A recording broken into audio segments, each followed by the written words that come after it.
So the ISI presumably knew that you were from RAW. Yes. So there must have been instances when you must have felt, oh, you're being tailed. There used to be a ISI tail not only on us individually, but also on our families. And then you have films like Dhurandhar, for instance. Some of the things shown there are very, very close to what actually happened, but some maybe not. Some are more imagination. They perhaps exaggerate the extent to which agents can move freely without detection. It's not so easy. ISI is an extremely capable organization. They latch on to suspected Indian agents much quicker and earlier than allowing this freedom of activity. So some of it is possibly close to reality, some of it is.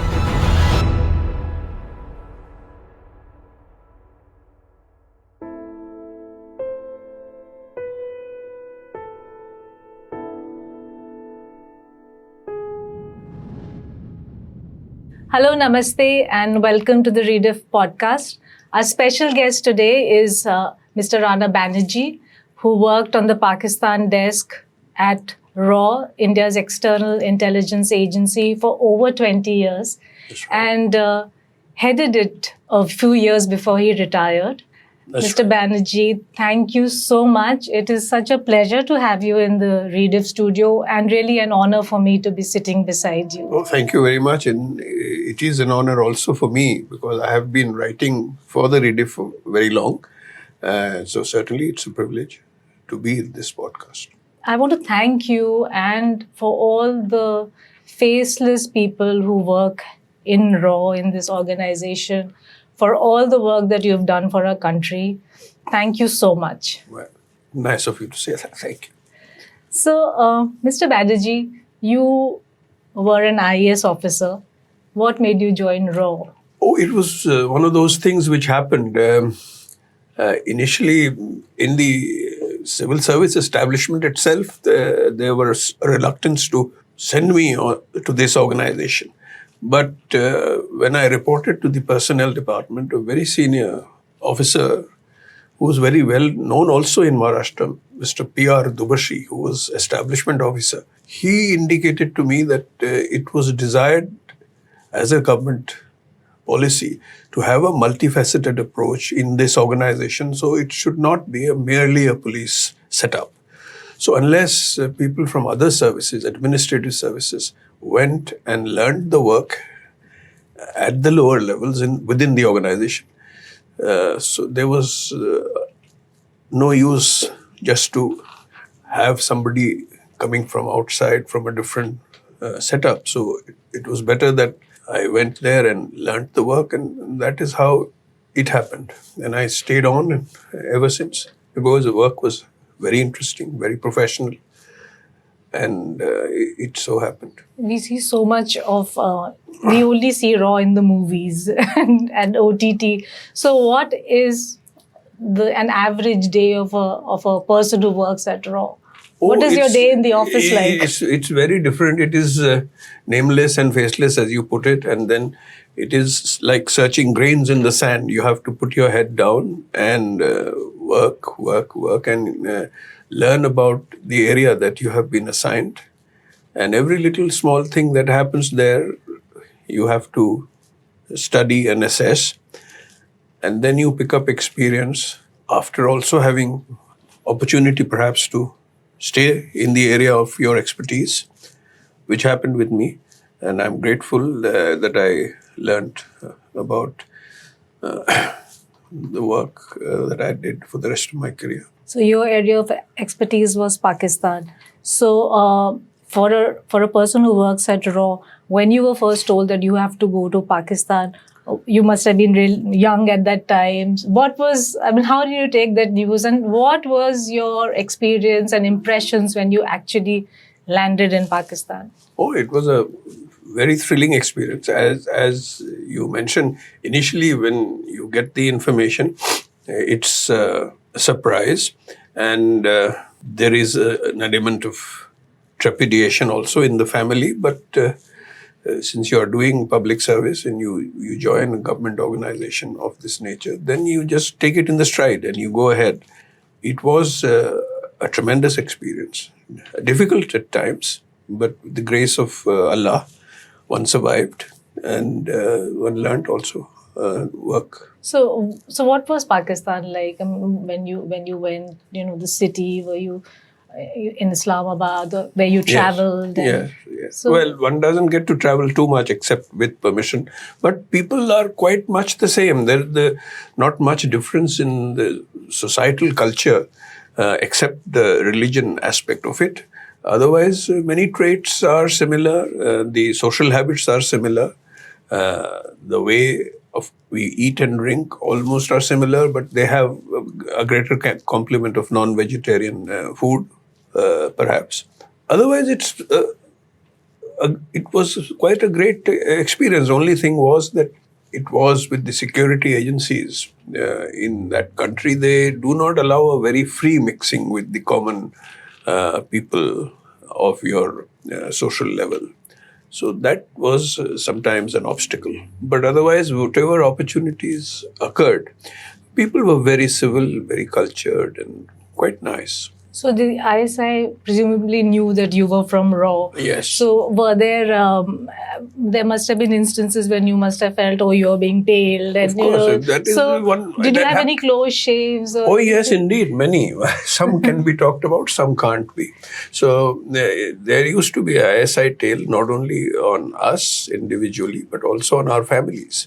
Even when we went to the market to buy small, daily necessities of life. And there was always the possibility of getting trapped, because historically speaking, there has been this effort to get,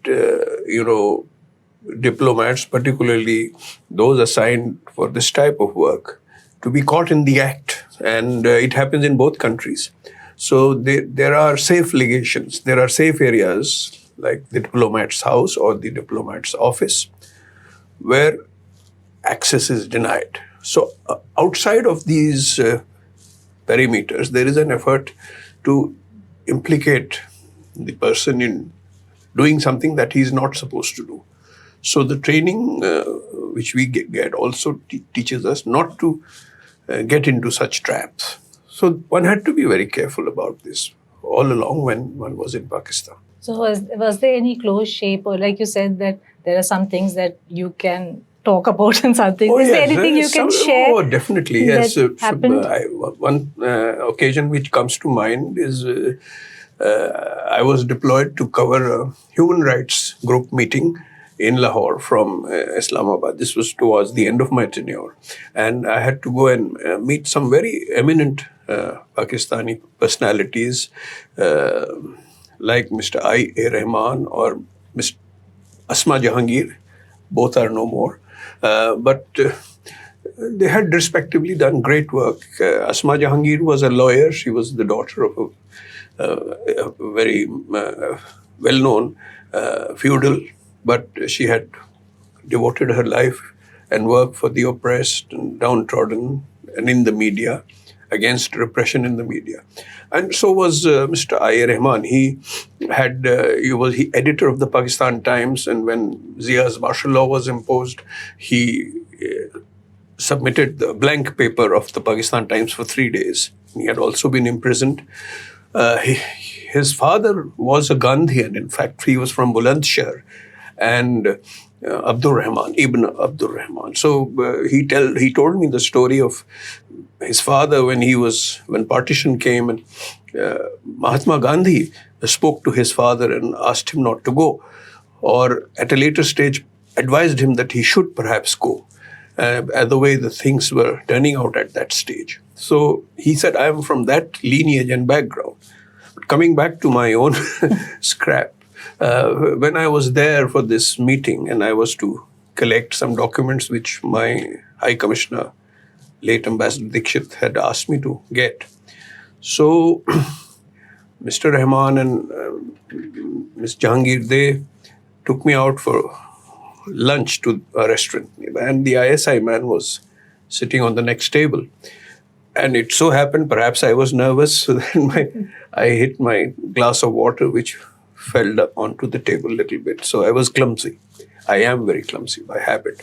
So this Jahangir told me, "Ghabraiye mat, hum hain aapke saath." So this type of incidents, you remain in one's memory. And then, of course, we had a very pleasant interaction, discussion. They gave me some documents in open spotlight. I mean, there was nothing wrong in accepting these documents. I was, in any case, a diplomat representing India.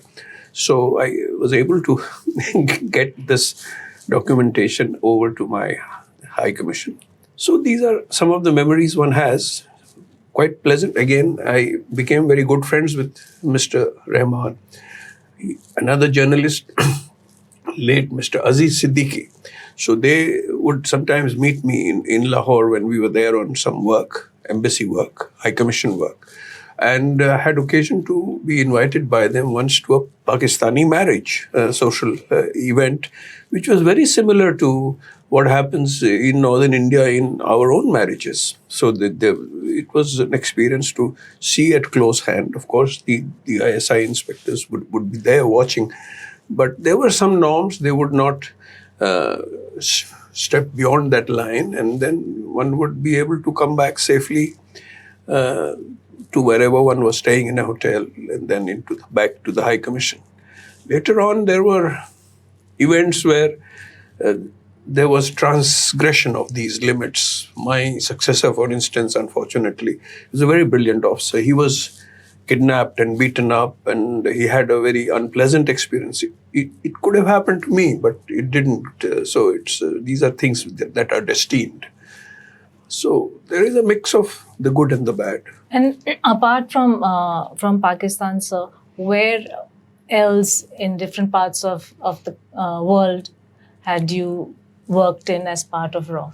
Well, one is not supposed to disclose this, but this is all passé, old events, old time. So I sort of had a chocolate postings, as they say in our profession, to Sweden. So when I was going there, my head of my organization told me that remember, this is a chocolate posting. The next one would be much harder. And then that is what happened. So I did Sweden, and then I did Pakistan. And then finally, later on in life, I was also posted to London. So I had a very good experience in the profession and for my postings profile.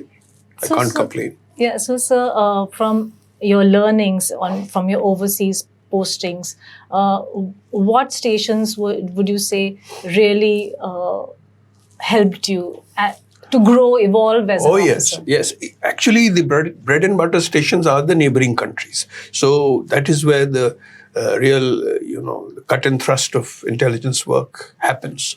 But also there are stations like, London, where the international ferment is there, and the age-old interactions of pertaining to intelligence and security take place. London certainly is one of those places.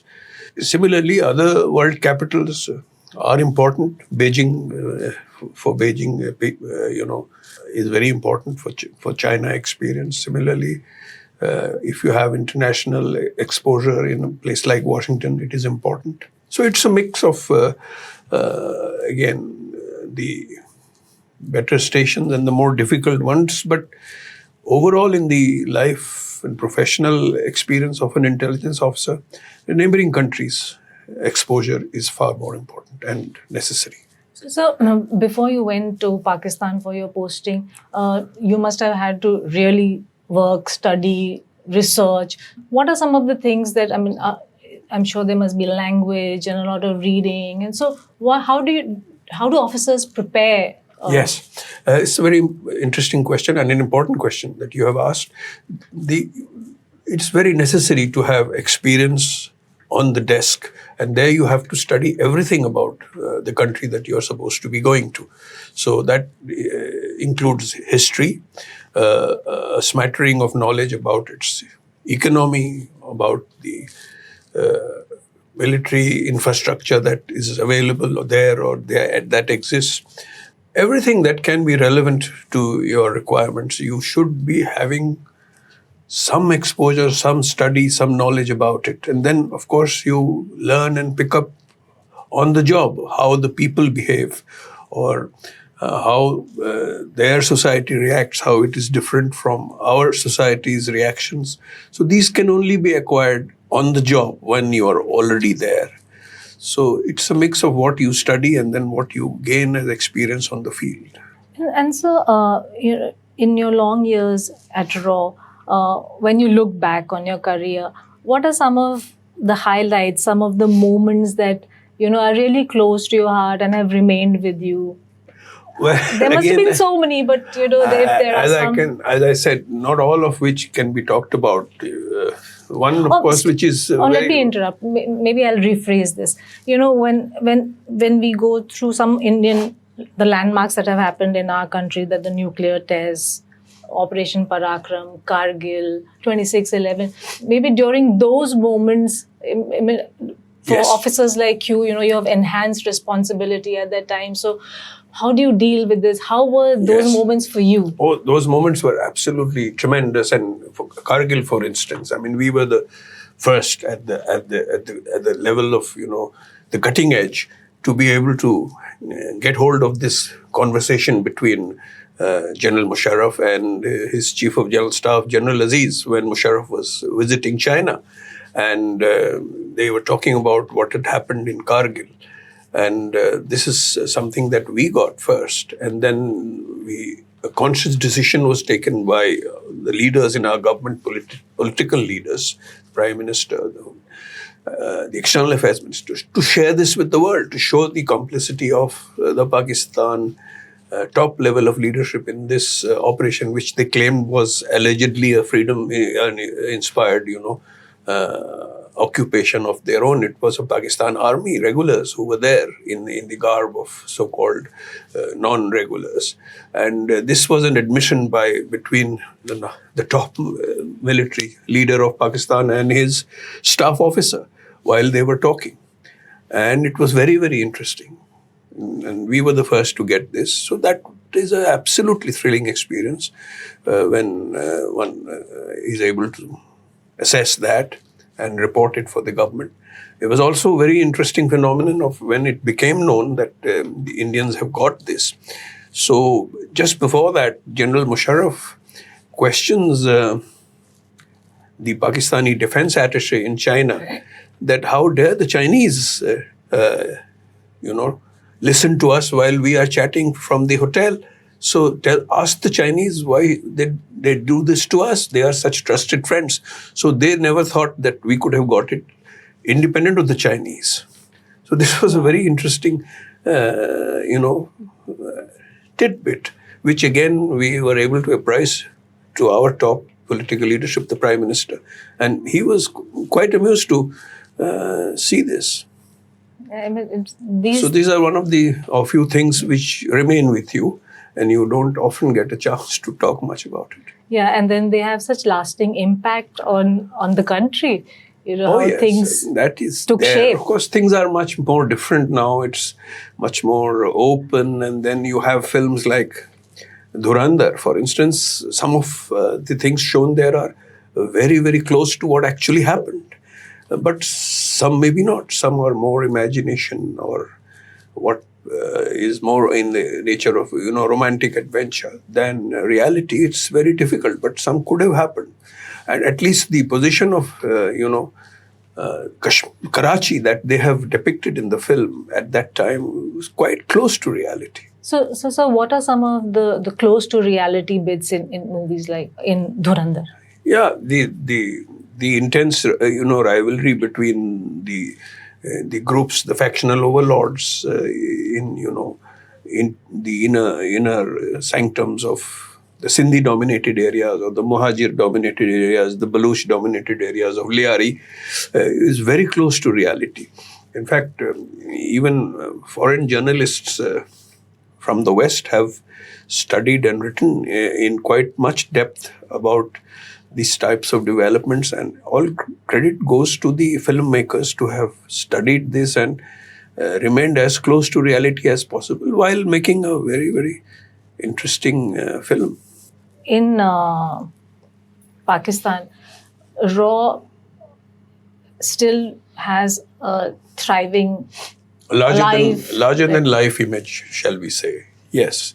This is actually an aftermath of 1971, what we were able to achieve in Bangladesh, what is now Bangladesh. It was then East Pakistan.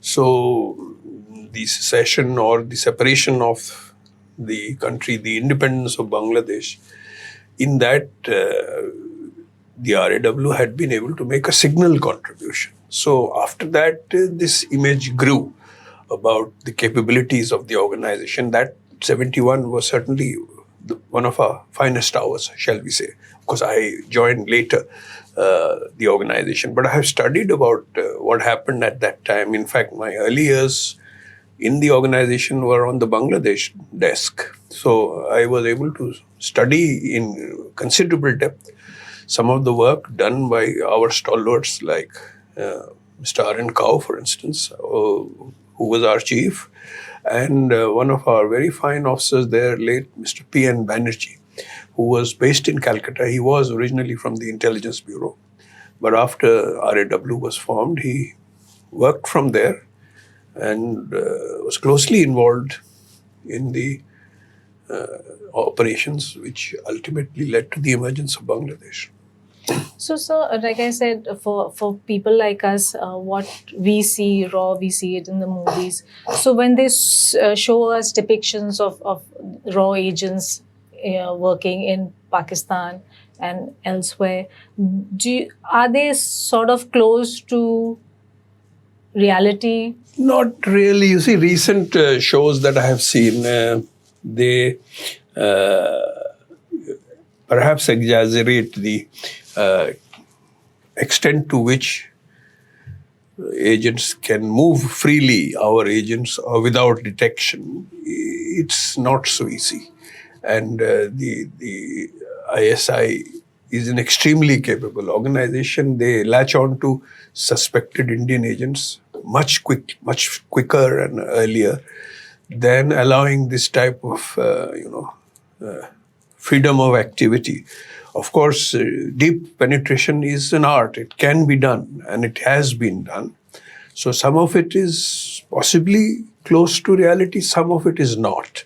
It's a mix. One has to take it with a pinch of salt and enjoy still to the extent that you can. You know, in your long career, you must have met so many agents, known them.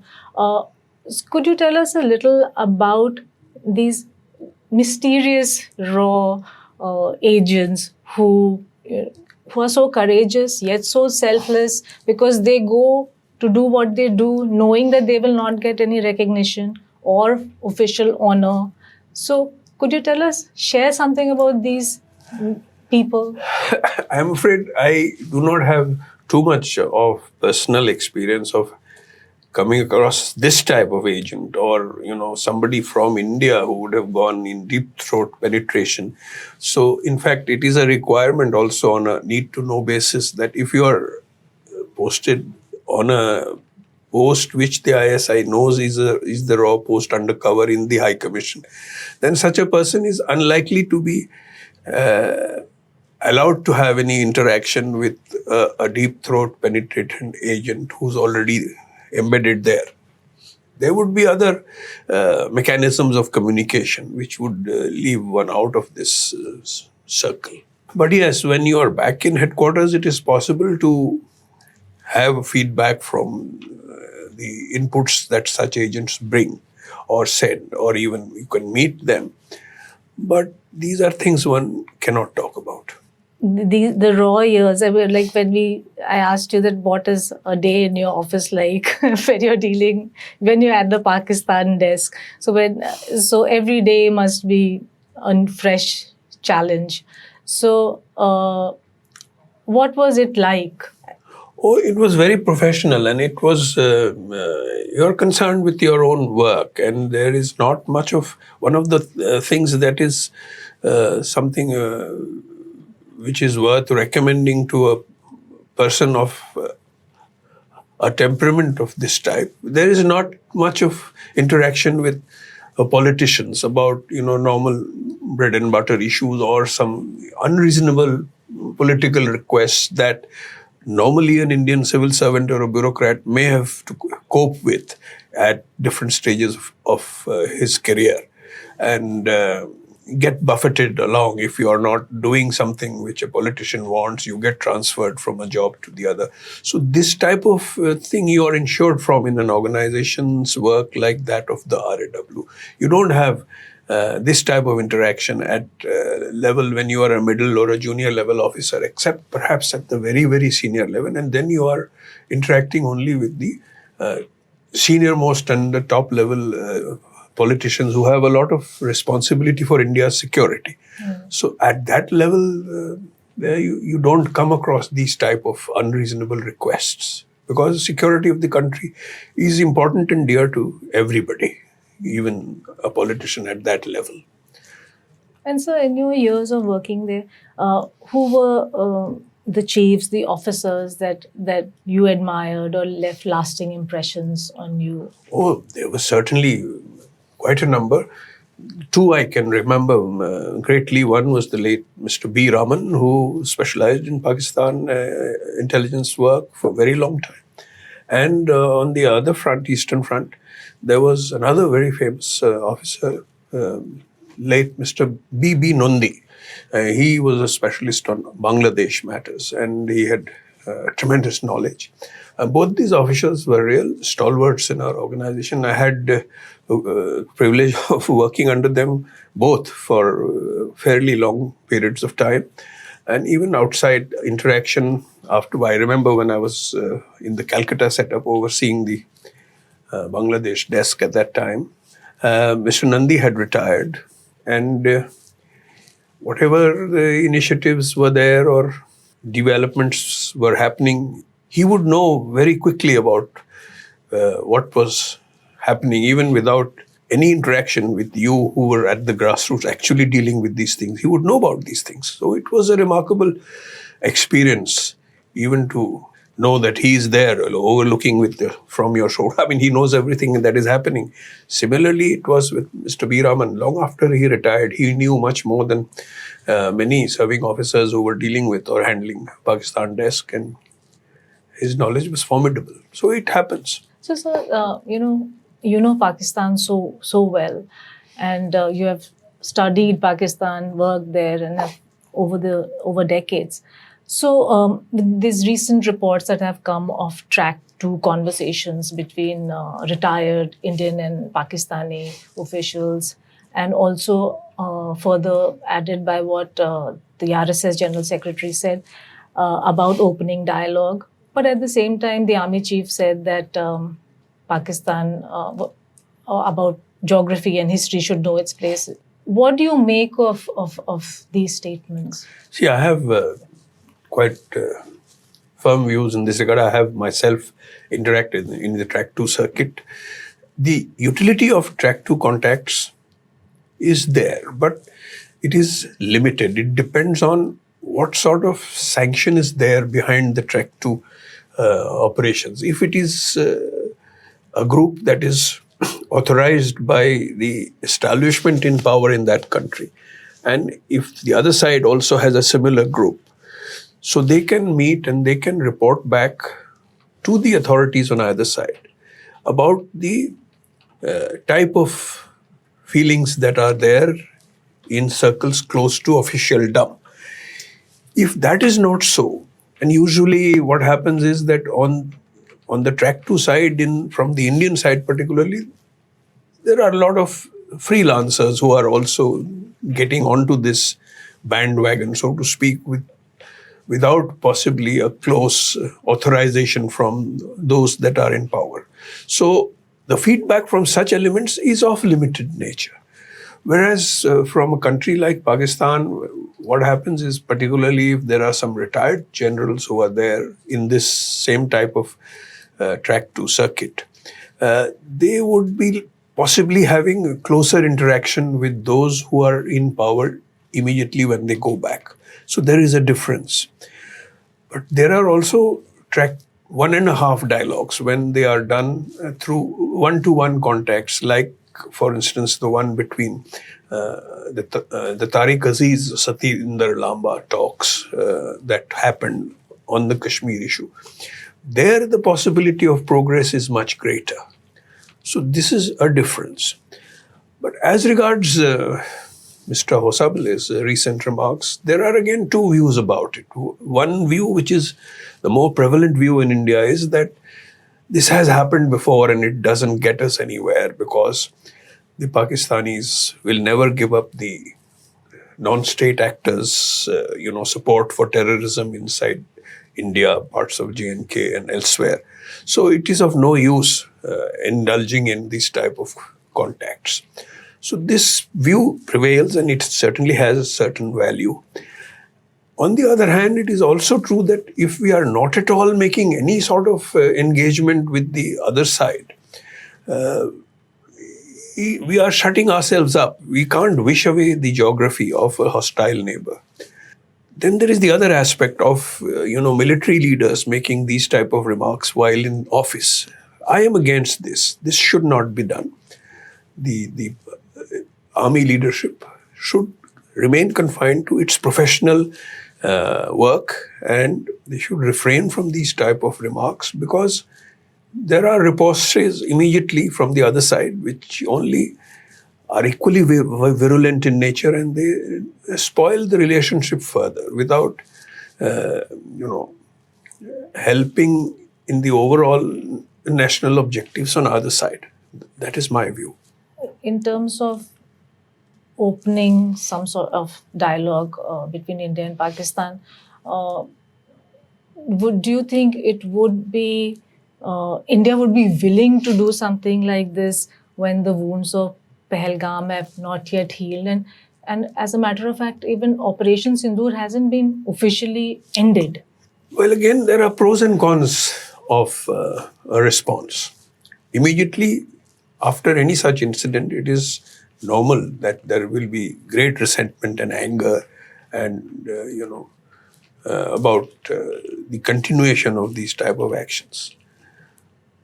But the reality is that this is something that India will at least have to live with in the foreseeable future. The Pakistanis are not going to give this up anytime soon. So we have to have our responses, both offensive and defensive.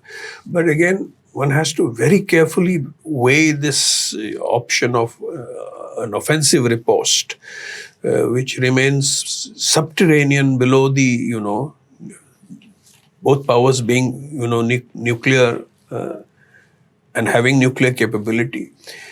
I don't think the responses from our side, the offensive responses from our side, have been fully thought through in the context of, nuclear responses or sub-nuclear responses. This needs greater deliberation, greater study of experts before, just engaging in this type of talk, particularly amongst retired, army officers on our side who believe that they can call the Pakistani nuclear bluff. I don't think it's a very reasoned sort of a response. So, do you see this? I'm talking about dialogue that America is trying to put pressure to repair relations with Pakistan, making this incumbent on the trade deal and things that India wants from the United States. Well, under the present Trump administration in America, they have very definitely gone back on whatever, relationship was built under the Bush and the Obama administration or even the Biden administrations with India. The relevance of India has reduced much in recent times for whatever transactional reasons President Trump may have thought of engaging now with Pakistan.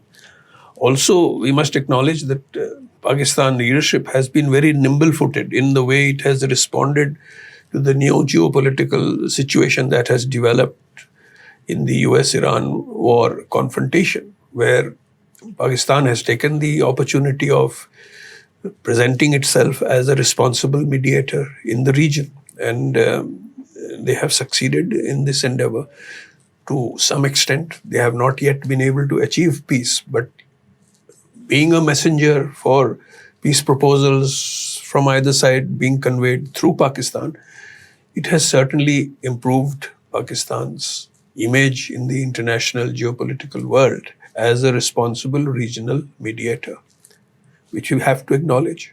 Has Pakistan played its cards well after the war last year, in terms of thanking Trump profusely for ending the conflict, nominating him for the Nobel, and both Shehbaz Sharif and, praising him so much, which India refused to do? I suppose, yes, they have been clever at this type of flattery that they have engaged in with a person like President Trump, who loves this type of support, perhaps. I think you're correct. But yes, this can have limitations. There are risks in this process. If they succeed, it will be worthwhile for them. But if they fail, they will have as much to lose. Eventually, you never know with a person as temperamental and transactional as President Trump. Tomorrow, he may just find no more utility for, these type of responses from Pakistan. It's a possibility. At the moment, it doesn't appear to be so. At the moment, it doesn't appear to be so.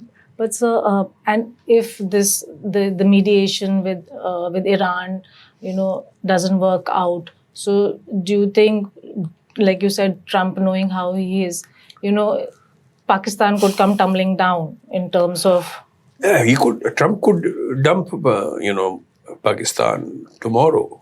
But overall, you see, at this juncture, the relationship again between Iran and Pakistan, it's not that it hasn't been through suspicions and doubts in the past. They have also had a difficult relationship at times, attacking each other even by missiles in the recent past. But overall, you see, there are again, they cannot wish geography away. There are two, Islamic countries. One is majority Shia, the other is majority Sunni. But they have a fraternal respect for each other, and they manage to have good relationship. Trade routes, land routes have been opened up by Pakistan in a rather clever gesture. 6 or 5 land routes have been opened up at a moment when there is a US blockade of Hormuz Straits for Iran's oil to come through. So I'm sure that Iran would be grateful for this type of flexibility in Pakistan's approach. And so has all this raised Pakistan's global profile?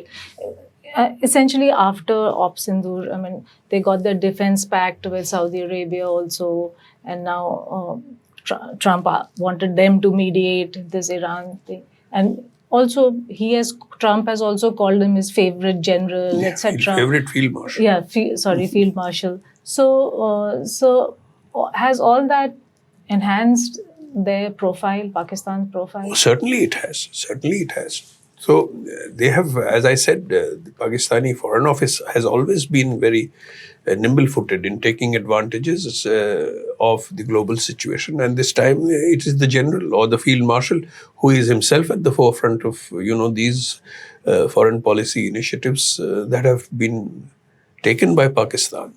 And after the 27th constitutional amendment, as observers in India have also written about, the Pakistan Foreign Office is only executing the initiatives and the decisions of the military.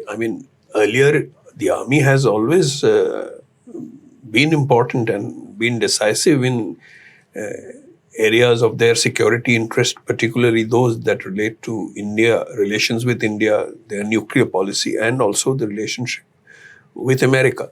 But now it is quite open. It's what the army decides. The Foreign Office only carries out its bidding. So it's a difference or a change in the civil-military balance. And it's the military's dominance or superiority which has come out in the open. And no bones are made about it. That's a change. But overall, it has helped Pakistan to move from what it earlier was deemed to be almost near isolation to now an increasing global relevance as a middle regional power which has a say in what is happening in the contemporary world events in the Middle East, definitely. So what accounts for Trump's love for Asim Munir? That's a very difficult thing to say. Trump likes to be, glorified for things which he may have done or not done. So he may have taken to the persona of General Munir as events unfolded. There is this picture in the media of Munir and Prime Minister Shahbaz Sharif showing the President of USA some rare earth minerals which they took with them ostensibly to project the potential of mineral exploration in Pakistan, monazite and some other such rare earth minerals which Pakistan may not have in great number, but the possibility of exploration they have projected to the Americans. And there is this Exim Bank agreement now of December 2025 where there is a commitment to for American companies to come and explore mineral wealth in Pakistan in the Redifining mining area, which has copper and gold reserves in western Balochistan. So if it happens, it could be something that Pakistan may have wanted to have investment from the Western companies, technologically capable companies, to come and enhance the level of or the quality of exploration that may be happening in that area. So have both Asim Munir and Shahbaz Sharif laid the foundation for improved US-Pakistan relations, at least in this Trump era, if not beyond? Yes, in the Trump era, it's happening. So it's transactional, it could be temporary, but it's there for the time being. Yes, certainly. Further, from the Obama and Biden administration, which, Osama bin Laden, was found there, they harbored him. So how did this rapprochement take place? And you think it was led by Asim Munir? He is responsible for taking this? Not so much. You see, the Americans have chosen to overlook or forget. Their memory of this must be there, and it's not a very pleasant memory, the way the Pakistanis double dealt with them while the Americans were present in Afghanistan. At that time, at a certain stage, there were joint operations against the Taliban or against the Al-Qaeda in Pakistan, where there was cooperation between the American CIA and the ISI. Now all that is on record. It is available to the Americans, but they were then dealt with, double dealing by Pakistan when the Afghan Taliban were encouraged to come to power in Afghanistan. So this is a memory. The Americans had to leave Afghanistan in a hurry. And at that time, relationship between USA and Pakistan plummeted.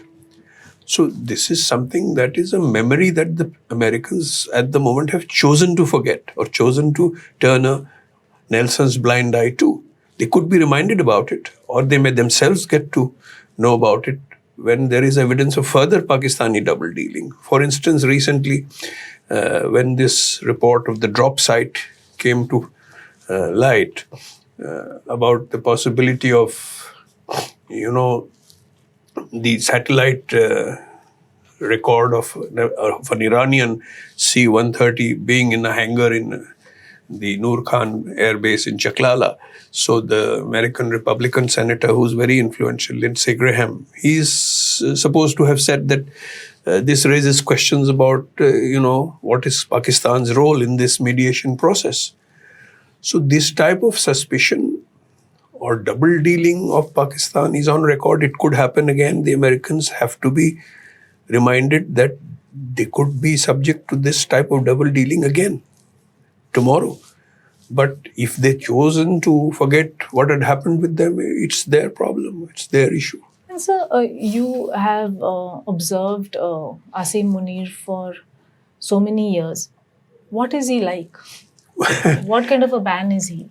Yes, whatever little I know is from the open domain. But what one assesses is that he's different from, the normal Pakistani general who has come to the very top. One is that he has risen from very humble origins. And his father was a vocational school teacher.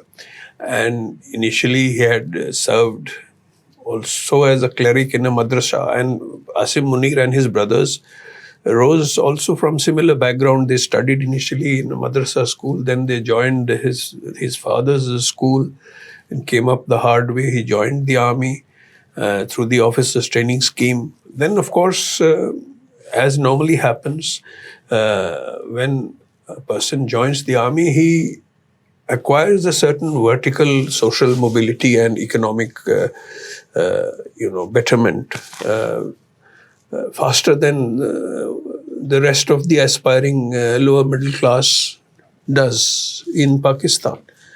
But at the same time, he had conservative moorings. He became a Hafiz-e-Quran while he was, deployed for some official duties with the Pakistan Army in Saudi Arabia. He came back and he, as a colonel, and he passed the Hafiz-e-Quran examination in Pakistan. So he has had these conservative moorings, and he's not from the affluent middle class or the linkages that have been there between feudals and the army, which lead to enjoyment of perks and privileges, and also purchase of lot of wealth, properties. Asim Munir has been perhaps different. His parental place in Rawalpindi has remained the same. It has not suddenly been transformed into a prosperous, affluent sort of a area or place even. So what I gather is that he's perhaps more honest than most, and he believes in certain things which may be very conservative, but he tries to adhere to those things in the implementing some of the decisions that he takes. So, for instance, the corruption within the army, he has taken very firm decisions against Lieutenant General retired Faiz Hamid, who was also in the ISI, who was backed by former Prime Minister Imran Khan to possibly become the next army chief after General Bajwa. And he has been court-martialed, and some of the proceedings of the court-martial are still continuing to detect what sort of moves he had indulged in, Faiz Hamid, in collusion with former Prime Minister Imran Khan to destabilize the army leadership then under General Munir. So, again, there is a larger aspect where the common army officer at the lower level, who comes from a very conservative middle class or lower middle class background himself in central Punjab or central and southern Punjab, when he is recruited, he has seen Asim Munir also from a similar background rise to the topmost position without giving up his, conservative roots. So there is this inner fight between the conservative tradition in the army and the so-called liberal, affluent Western style of living in the army, which surfaced in the time of former President Ziaul Haq. But later on, it subsided, and generals like General Karamat or General Musharraf, they introduced a certain amount of screening where the more conservative elements were finding it difficult to rise to the top positions. So that may have now changed a little bit with Asim Munir coming to the top. And this is something perhaps the lower level army officers, other ranks, they may look up to, that this is something that they themselves could achieve if they have an adherence to a strict type of moral and public service conduct, which is different from some of the traditions in the army, like of acquiring of land at concessional rates, selling them, becoming very rich, that sort of thing, which again an academic like Ayesha Siddiqa has talked about in her book, which is known as The Military Inc., which talks about the military's non-military economic empires that have been built with the help of many retired army officers. So, did you ever have an inkling of Asim Munir's vaulting ambition that he would want to be field marshal, only the second field marshal? Not really, no. You see, he has taken this in his stride. I don't think he made himself the field marshal. It is something that happened as a sequel to whatever the perception was after the May 2025 clashes with India, and the help that the Chinese were able to give to the Pakistan Air Force. That really helped give rise to this perception that the first few days of the conflict, the Pakistan Air Force had the better of some of the operations that were done from the Indian side. So this helped in giving the perception that overall the Pakistan Army and the Air Force, they came out in a quite equal type of outcome, or a better outcome perhaps, than has been the projection in the Indian media. Of course, later on there was attack on very many Pakistani air bases where the Indian strikes were formidable. So after that, the Pakistan political leadership decided in a cabinet meeting to raise his rank. And this is something which I suppose Munir welcomed and took in his stride. That's how I would put it. And so compared to, say, General Bajwa, who wanted better relations, Asim Munir seems to hate India. So what do you see as the reason for him believing what he does? Yes, this is the sort of thing which is, it has actually been slightly disappointing to see the way he speaks about the partition and the India and the old. It is actually the typical mindset which is imparted to a very young military officer when he joins the service, that India is the foremost enemy, and various historical reasons are attributed to it to have this type of feeling. And it's true that Asim Munir, earlier, before he became the army chief, he wasn't, although he had dealt with assignments on the Indian front all along, and that is the way the traditional army officers, successful army officers' career in Pakistan is viewed. He has been the DG, he's been the Major General in charge of the Force Command Northern Areas, which looks after the Indian border from Gilgit-Baltistan. Then he became DG Military Intelligence, then ISI, then the Army Chief eventually. So he has dealt with operations against India. He has been staff officer to the Corps Commander in Mangla. Again, one corps is the attack corps against India. So all along, he has had this experience in his career. But when he expresses, or he started expressing himself in public fora, he came across as a virulently anti-Indian person in the military, which has a military makeup which is well known. So it would seem that he hasn't evolved or graduated into a statesman or a leader with a worldview which is different from the traditional mindset imparted to a young military professional. One hopes that one would evolve. Even General Musharraf, who was possibly of a similar background, when he failed in Kargil, then later on he developed certain perspectives which were more statesman-like. So one would hope that even General Munir or Field Marshal Munir at the helm of affairs develops perhaps a better vision. Pakistan also cannot wish India away as a hostile neighbor.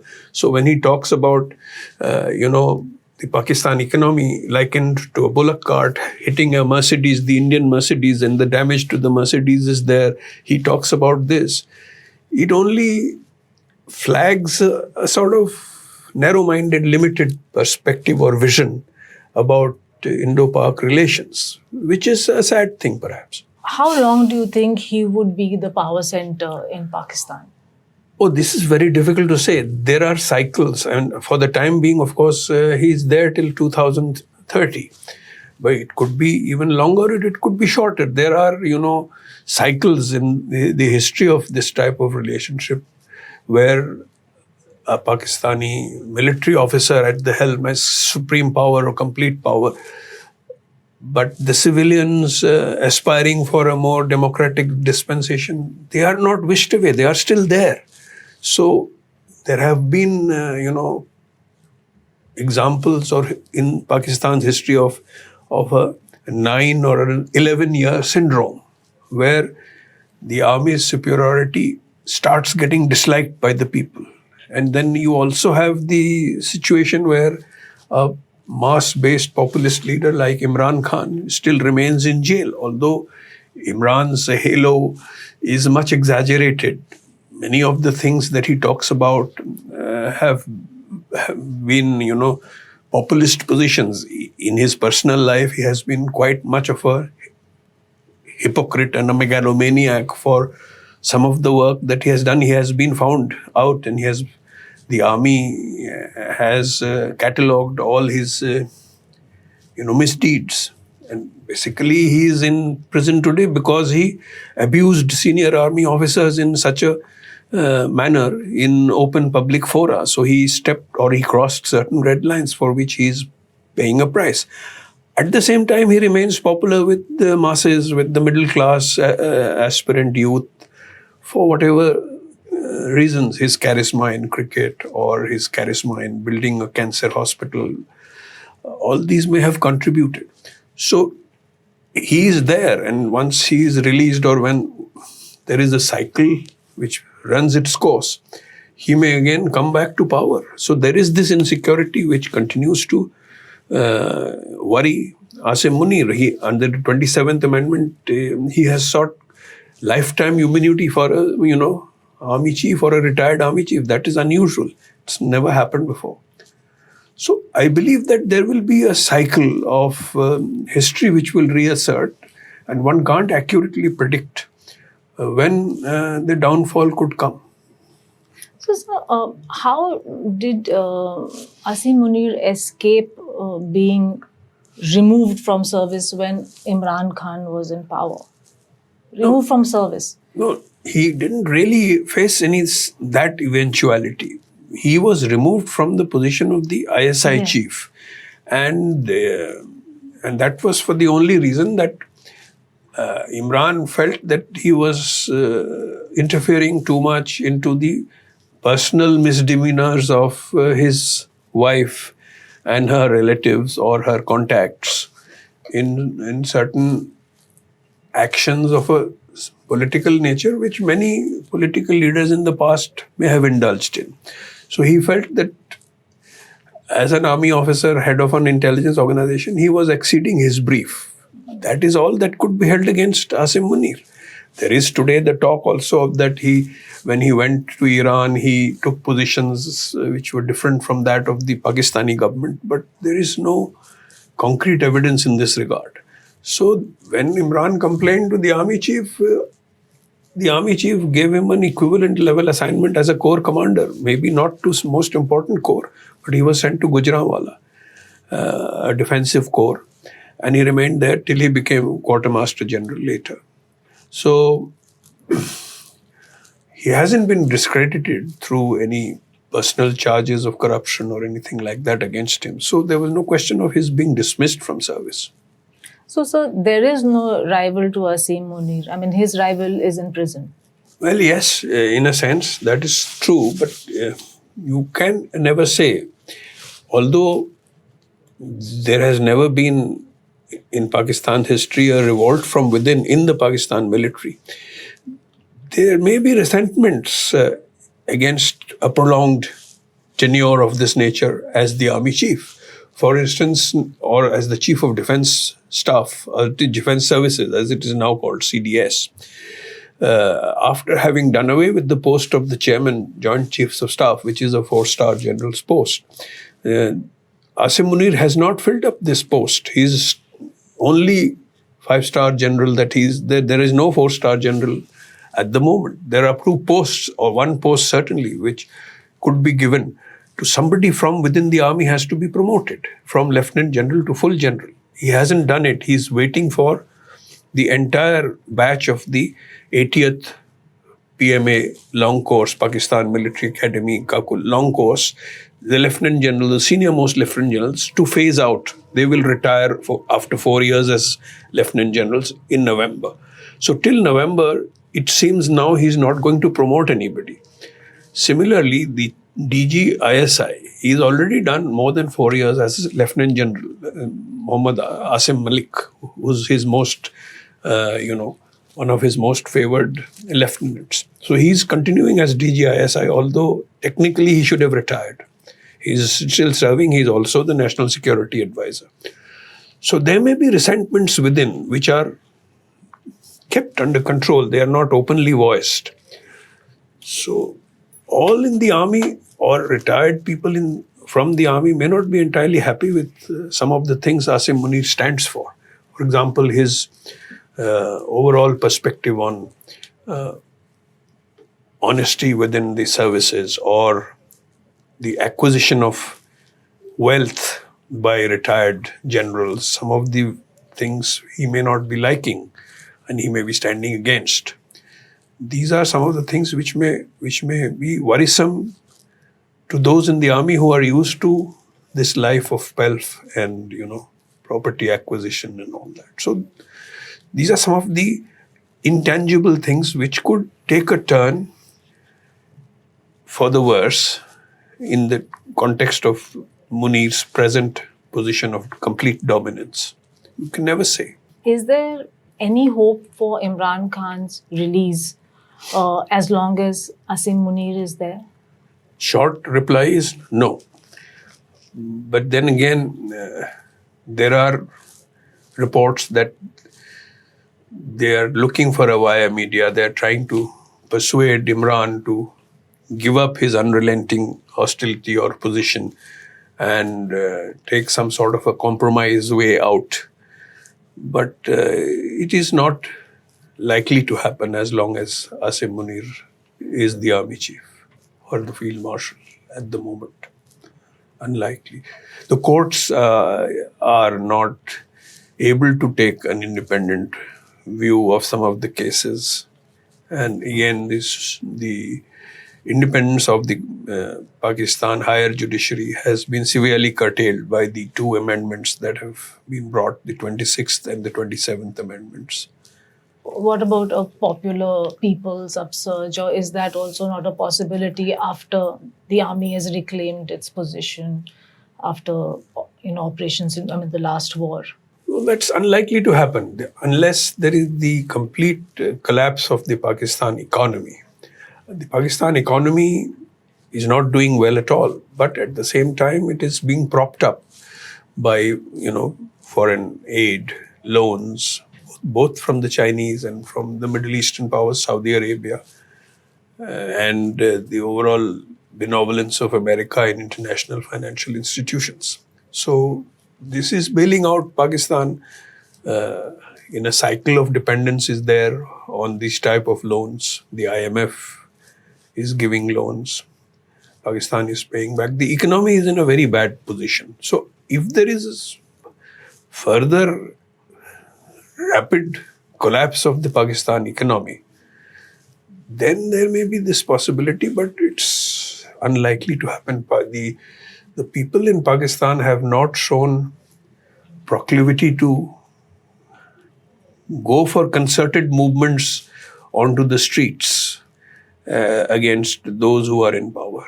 The last time it happened possibly was a brief interlude after Imran's arrest in May 2023. But after that, even his own party supporters are now reluctant to come to the streets. So I mean, you're a cricket lover yourself. Do you feel bad that this, all-rounder has been in prison, and many people think he may perhaps die there? No, he will not be allowed to die. But personally, I don't. I mean, I of course admired his cricketing capabilities, both as an all-rounder, as a fast bowler more.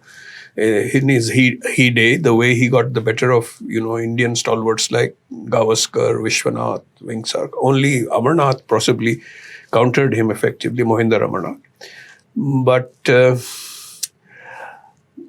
I have seen there are a lot of hypocrisy in Imran Khan. I personally also met him when I was posted in Pakistan. There was the incident of brick batting of Indian captain Krishnamachari Srikanth in Karachi, after which a decision was taken that in the subsequent test matches, there would be an Indian diplomat representative attached to the Indian team. Just for the form's sake, he would interact with the Pakistani authorities.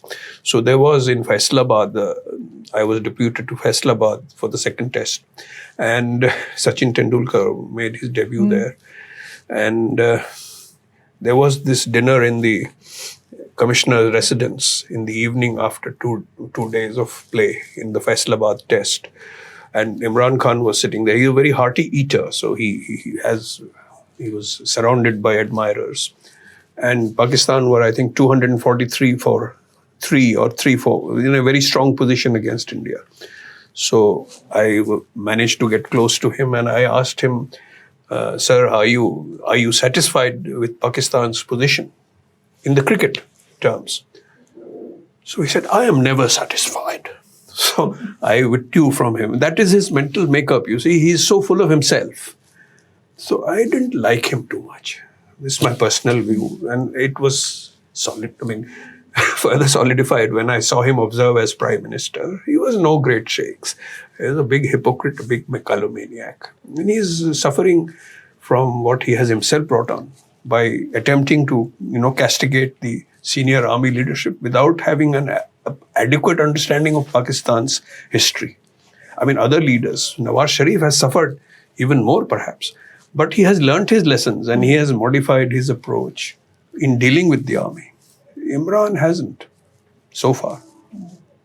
So you were there in the Faisalabad test, and then for the other test match also? You go by turns. And in some other tests, some other Indian colleague of mine went to the other test matches. Yeah, but one managed to see the great courage with which Sachin Tendulkar faced, Pakistani bowlers like Wasim Akram and Waqar Yunus.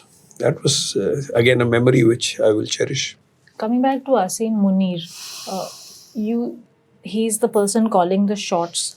You feel that the nukes are safe with him? Again, that's a very difficult question to answer. The recent drop site report suggests two things very mischievously. One, that this has happened because, Munir didn't want an equivalent level officer to be in the circuit of, decision making. For example, earlier the nuclear control was being overseen by the chairman, Joint Chiefs of Staff, another 4-star general. So Munir has made sure that now there is the decision making goes directly to him. I don't think this is entirely correct. There may be other reasons why he has not promoted a lieutenant general, as I said, of the 80th long course, because of internecine rivalries or jealousies. So he wants them to fade out before he makes the next promotion. That may be a more valid reason for it. But this has been projected. Also, it has been suggested in this report that Munir is not so much fond of the Chinese influence over Pakistan's economic programs. For example, the CPEC corridor, he believed, it has been suggested that the recent slowing down of Chinese investment or implementation of Chinese projects under the CPEC in the second phase have been slowed down because of a deliberate neglect from the Pakistani side. But again, this is possibly incorrect. Munir, howsoever powerful he may be, he may not be in a position to disregard the Chinese influence over Pakistan. So I don't know exactly what is factually the correct position. But of course, Munir has said that we know how to handle both friends, America and China. So this is not a problem as far as he sees it. But then there is speculation in this regard.